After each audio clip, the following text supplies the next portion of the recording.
Extreme discipline, कठोर अनुशासन आपकी आइडेंटिटी बदल देता है और आपको भीड़ से अलग कर देता है। मियामोटो मुसाशी ने यही किया। कठोर अनुशासन के दम पर वे साधारण बालक से दुनिया के सबसे घातक सामुराई और विद्वान दार्शनिक बने। उनकी किताब द बुक ऑफ 5 रिंग्स में डिसिप्लिन का अद्भुत सिस्टम है। वीडियो के आखिर तक आपको बिल्कुल क्लियर हो जाएगा कि अगले 90 दिन में इन 5 रिंग्स यानी प्रिंसिपल को कैसे यूज करना है। खुद से जीतने वालों को मेरा सलाम और प्रणाम। सबसे पहले अर्थ रिंग यानी ब्रूटल सेल्फ असेसमेंट, सीधे कमजोरियों पर काम करो। मुसाशी लिखते हैं कि वॉरियर को कटाना और कलम दोनों में महारत हासिल होती है। कटाना यानी शारीरिक मास्टरी, ताकत, फ्लेक्सिबिलिटी वगैरह, और कलम यानी क्लियर माइंड। योद्धा को स्पष्ट पता होता है कि उसे कौन सी कमियां परेशान कर रही हैं और वो कहाँ जाना चाहता है। कई लोगों को लगता है कि वो बहुत मेहनत करते हैं, लेकिन असलियत तब सामने आती है जब वो टाइम नोट करते हैं, जब वो पानी और बाथरूम ब्रेक्स का भी हिसाब रखने लगते हैं। तब उन्हें शॉकिंग सच्चाई सामने आती है कि वो 30 मिनट काम करते हैं और 20 मिनट का ब्रेक हो जाता है। पूरे दिन में मुश्किल से 3 घंटे फोकस होता है और शाम का स्क्रीन टाइम ही 2.5 घंटे है। अर्थ रिंग कहता है, know the smallest things and the biggest things. सच्चाई साफ होनी चाहिए, सामने होनी चाहिए कि प्रॉब्लम समय की नहीं, फोकस की है। कंपटीशन ज्यादा नहीं, तुम कमजोर हो। ससाकी कुजिरो जापान का सर्वश्रेष्ठ तलवारबाज माना जाता था। जब मुसाशी ने ससाकी को हराया तो वे जापान में नंबर 1 समुराई हो गए। कोई और होता तो लोगों के बीच रहता और वाहवाही लूटता, लेकिन मुसाशी 2 साल के लिए गायब हो गए। क्यों? वे जानना चाहते थे कि मैं इतनी मुश्किल से क्यों जीता। वे 2 सर्दियों के लिए पहाड़ों में रहे और अपनी कमजोरियों पर काम करते रहे। आपको भी यही करना है। शोर से दूर हो जाओ और गलतियों को क्लियर देखो। अगले 90 दिन सब कुछ नोट करो। अपना काम, फोकस लेवल, ब्रेक्स में क्या करते हो, कब डिस्ट्रैक्शन होता है, कितनी देर के लिए डिस्ट्रैक्ट होते हो, ये सब कुछ नोट करो, जिससे कोई गलती बाद में पैर न पकड़े।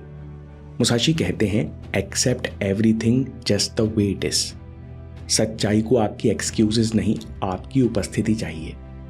आपको यह मानना होगा कि अब तक मैं खुद को थोड़ा थोड़ा ही सही पर धोखा देते आया हूं। अब मुझे एकांत में रहकर फोकस लेवल, माइंडसेट, फिटनेस सब कुछ बदलना है। जब आप असली चीजों पे काम करते हो तब असली डिसिप्लिन की शुरुआत होती है। अर्थ रिंग आपको रियलिटी दिखाती है और वाटर रिंग आपको रियलिटी हैंडल करना सिखाती है, खासकर जब आपका मन आपके खिलाफ जाए। Water ring discipline of 1000 cuts. आपने बहुत अच्छा रूटीन बनाया, सोचा कि आज से सब बदल दूंगा, लेकिन 3 घंटे बाद ब्रेक लग गया। पुरानी आइडेंटिटी कहने लगी, देखो कितना कठिन टारगेट है, अपन तो पूरा नहीं कर पाएंगे। आपको क्या करना चाहिए? वाटर प्रिंसिपल कहता है, पानी पत्थर को ताकत से नहीं बल्कि लगातार बहकर उसे परसिस्टेंस से घिस देता है। प्रॉब्लम्स यानी पुरानी आइडेंटिटी से सीधा मत टकराओ, तुम भी बगल से रास्ता निकालो। इसके 2 पार्ट्स हैं, परसिस्टेंस, प्रैक्टिस डेली कट्स। पुरानी आइडेंटिटी जो बदलना नहीं चाहती उसमें छोटे छोटे कट्स लगाओ। मियामोटो मुसाशी कहते हैं कि दुश्मन को लगे कि तुम बहुत दूर हो जबकि तुम बहुत पास पहुंच चुके हो, यही अच्छी स्ट्रैटेजी है। इससे दुश्मन को विरोध करने का मौका नहीं मिलता। पुरानी आइडेंटिटी जब कहती है तुम 10 मिनट से ज्यादा नहीं दौड़ पाओगे, आप कहते हो ठीक है और चुपचाप 2 मिनट एक्स्ट्रा पुश करो। आज 12 मिनट, कल फिर 12 मिनट। दुश्मन सोचता रहेगा कि कंट्रोल में तो मैं ही हूं, लेकिन आप उसे चुपचाप कमजोर करते जाते हो और अगले हफ्ते अचानक 18 मिनट दौड़ जाते हो। यही स्मार्ट स्ट्रेटेजी है। वाटर रिंग में मुसाशी दूसरी बात कहते हैं, फ्लेक्सिबल डिसिप्लिन, जो फ्लेक्सिबल है पर बहुत स्ट्रांग है। ऐसे प्लान्स मत बनाओ कि 15 मिनट लेट होते ही पूरा दिन पटरी से उतर जाए। इसकी जगह हैबिट स्टैकिंग करो। 10 मिनट लेट शुरू किया, कोई बात नहीं, लेकिन अब 3 पावरफुल टास्क्स एक के बाद एक करते जाओ। सुबह विजुअलाइजेशन करो, 10 minute daily planning, 25 minute exercise, 1 हफ्ते तक करते रहो। ये फ्लेक्सिबल डिसिप्लिन का फोर्स पुरानी आइडेंटिटी को काटता रहेगा। लेकिन सावधान रहो, फ्लेक्सिबल होने का ये मतलब नहीं है कि आप गलत चीजें भी कर सकते हो। Stop 2 negative habits completely. अगले 90 दिन के लिए 2 आदतें जो सबसे ज्यादा टाइम और एनर्जी वेस्ट करती हैं उन्हें बिल्कुल बंद करो। जब आप ऐसा करोगे तो 2 हफ्ते के अंदर मोमेंटम बनेगा। इतने में एक दुश्मन आता है जो हमेशा पीछे से पहला वार करता है। इस वार से बचने के लिए आपको तीसरी रिंग की जरूरत है, fire ring. Use anger against weakness. खुद को नहीं, अपनी कमजोरी को आग लगाओ। आपको जिम जाते हुए 3 महीने हो गए। अभी आत्मविश्वास जागा ही था कि फिर आपको जिम में एक लड़का मिला, आपसे छोटा लेकिन आपसे ज्यादा चिनअप्स लगाता है। लाइब्रेरी में कोई दूसरा लड़का मिला जो कभी आपसे पीछे था पर अब आपसे पूरे 2 महीने आगे निकल चुका है। मन में ख्याल आता है कि मेरी मेहनत का कोई फायदा नहीं, ये सब करके मैं क्या ही कर लूंगा, मैं तो लेट हो गया। इसी पल से हीन भावना, सेल्फ डाउट आपके अंदर जगह बनाना शुरू करती है। नतीजा, उस दिन काम में मन नहीं लगा, अगला दिन भी निकल गया। मुसाशी कहते हैं यहाँ वॉरियर और एवरेज में अंतर हो जाता है। अधिकतर लोग खुद को गुस्से में जलाते हैं और खुद पे ही तरस खाते हैं, वहीं वॉरियर अपनी कमियों को गुस्से में जलाता है और खुद को चैलेंज करता है।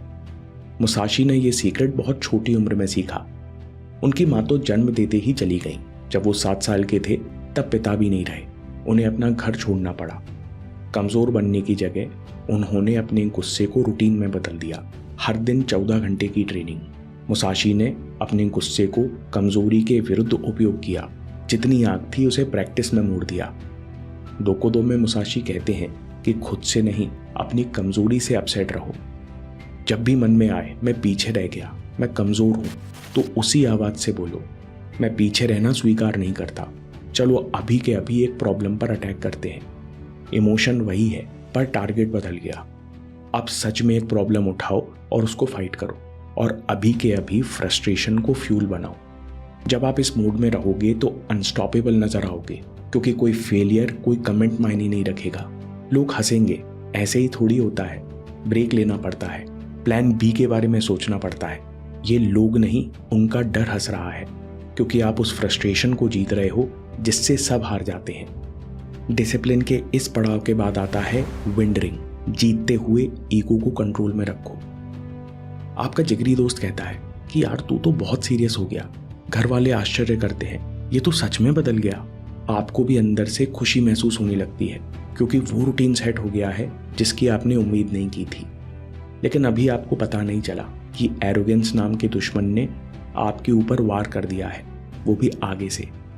आपने टाइम नोट करना, शाम को जर्नल लिखना बंद कर दिया। अलार्म लगाने की भी जरूरत महसूस नहीं होती। फिर 2-3 दिन में ही कंसिस्टेंसी टूट गई। इसलिए मुसाशी कहते हैं, जीतते हुए भी गर्व मत करो।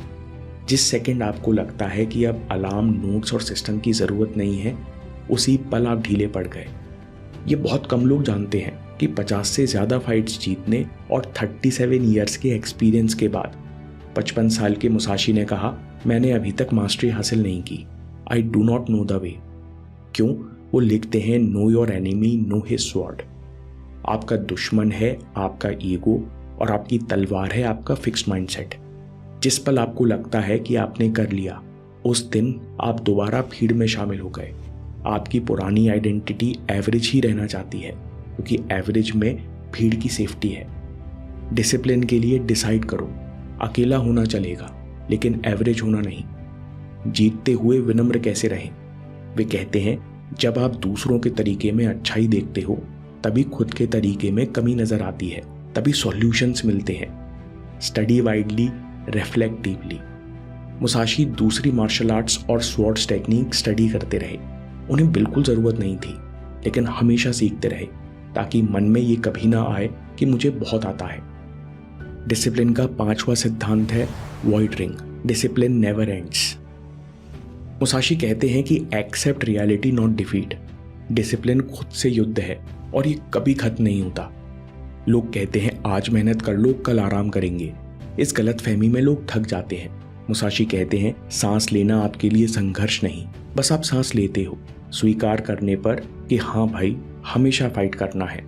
अनुशासन भी सांस जैसा प्राकृतिक बन जाता है। फिर आपके डिसिप्लिन के साथ चैलेंजेस बढ़ते हैं। जितना बड़ा चैलेंज, उतनी गहरी सबकॉन्शियस की लेयर रिवील होती है और उतना बड़ा बदलाव आता है। डिसिप्लिन के पहले लेवल पर चैलेंज है शुरू करना, दूसरे लेवल पर कंसिस्टेंसी मेंटेन करना, तीसरे लेवल पर सेल्फ डाउट और चौथा लेवल है ईगो कंट्रोल। और आप जब ये स्वीकार कर लेते हो कि ये साइकिल चलती रहेगी तो जीवन भर का डिसिप्लिन आपके लिए प्राकृतिक हो जाएगा। Gorin no sho the book of 5 rings में डिसिप्लिन की पहली रिंग है the earth ring, brutal self assessment. सीधे कमजोरियों पर काम करो। पहले शोर से दूर हो जाओ और सब कुछ नोट करो। Time breaks, workout, focus level, breaks में क्या करते हो, डिस्ट्रैक्शन में क्या होता है, कितना समय जाता है, ये सब कुछ नोट करो। इसके लिए डिस्ट्रैक्शन शीट की लिंक आपको डिस्क्रिप्शन में मिल जाएगी। मेन बात है कि सच्चाई सामने होनी चाहिए और जो भी कमियां हैं उन्हें एक्सेप्ट कर लो कि प्रॉब्लम समय की नहीं, फोकस की है। चैलेंजेस इम्पॉसिबल नहीं है, आप खुद को कमजोर बना रहे हो। दूसरी water ring, discipline of 1000 cuts, यानी डिसिप्लिन फ्लेक्सिबल और स्ट्रॉन्ग दोनों हो सकता है। फ्लेक्सिबिलिटी के लिए हैबिट स्टैकिंग करो। 10 मिनट लेट शुरू किया लेकिन 3-4 पावरफुल टास्क एक के बाद एक करते जाओ। पूरे दिन में टास्क्स के कई ग्रुप बनाओ। ज़्यादा से ज़्यादा दिन में आखिरी वाला ग्रुप रह जाएगा लेकिन आपका दिन बेकार नहीं जाएगा। परसिस्टेंस, मन कहे कि नहीं होता तो बस 2 मिनट और करो। डिसिप्लिन फ्लेक्सिबल है पर लीकेज अलाउड नहीं है। 2 टॉप नेगेटिव हैबिट्स को बिल्कुल मिनिमाइज करो। फायर रिंग, खुद को नहीं कमजोरी को आग लगाओ। Use anger against weakness. जब भी मन में आए कि मैं पीछे रह गया तो उसी आवाज को बोलो, मैं ये स्वीकार नहीं करता, चलो एक प्रॉब्लम को अटैक करते हैं। चौथी है विंड रिंग, जीतते हुए ईगो को कंट्रोल में रखो। जिस सेकंड आपको लगता है कि अब अलार्म, नोट्स और सिस्टम की जरूरत नहीं, उसी दिन आप हार गए। डिसाइड करो, अकेला होना चलेगा लेकिन एवरेज होना नहीं। Study widely, reflect deeply. दूसरे के काम में कुछ ना कुछ अच्छा ही देखो तो अपने प्रोसेस में इंप्रूवमेंट की गुंजाइश दिखती है। 5वीं रिंग है void ring, discipline never ends. Discipline खुद से युद्ध है और ये कभी खत्म नहीं होने वाला। इस रियलिटी को स्वीकार कर लो। Accept reality, not defeat. दोस्तों, अगर आपको ये वीडियो पसंद आया तो ब्रह्मचर्य के 5 पिलर्स पर अगला वीडियो जरूर देखिए या फिर बात के लिए सेव कर लीजिए, क्योंकि आपके समय से कोई वीडियो, कोई ऐप, कोई न्यूज़ कीमती नहीं है। मैं काम के किस्से लाता रहूंगा। हिम्मत, हरकत, होशियारी, हम जीतेंगे।